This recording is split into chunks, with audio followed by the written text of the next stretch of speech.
La prime Macron, Nicolas Dose, est donc reconduite en 2020. Ça a été voté par les députés. On rappelle de quoi on parle? Une prime exceptionnelle que les entreprises peuvent verser jusqu'à 3 SMIC. Ça fait un peu plus de 3 600 € net par mois, dans la limite de 1 000 € maximum. Et à partir de ce moment-là, la prime ne paye pas de cotisation sociale, elle est désocialisée, elle ne paye pas non plus d'impôts, elle est défiscalisée. Ça avait été annoncé en décembre 2019 par Emmanuel Macron. C'était valable de janvier à mars de cette année et c'était l'une des réponses opérationnelles sonnantes et trébuchantes à la crise des Gilets jaunes. Moi, 10 mois plus tard, elle a donné quel résultat, cette prime d'abord? Elle a deux résultats absolument incontestables. Ça a été un succès en termes de pouvoir d'achat. Vous avez un peu plus de 5,5 millions de salariés qui ont touché en moyenne chacun 400 € de primes, donc défiscalisées, désocialisées.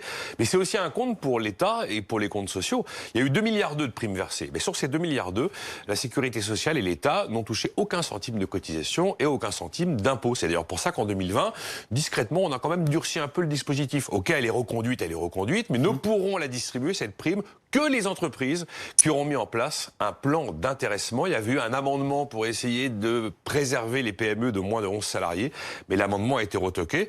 Donc c'est un grand classique, hein. J'ai un dispositif public qui fonctionne tellement bien que je veux en limiter les effets, mais je le rends un peu plus compliqué, je crée des restrictions, c'est ce qui se passe en 2020. Pour le pouvoir d'achat, ça a marché, mais il y a un effet domino sur les salaires. Alors on le craignait, on se disait, bah oui, vers la prime, ceux qui versent une prime diront aux salariés, bah t'as eu une prime, donc tu n'auras pas d'augmentation de salaire. Alors il y a une étude très sérieuse, qui est une enquête annuelle réalisée par Mercer, qui est le cabinet leader mondial en conseil de ressources humaines, de santé, de prévoyance, de retraite. Et ils ont observé dans cette enquête annuelle qui porte sur les négociations salariales que la prime ne s'était pas substituée aux augmentations salariales habituelles. Ça veut dire que l'on sait que les augmentations sont de plus en plus individuelles, qu'elles sont de plus en plus liées au mérite, qu'elles sont de moins en moins collectives.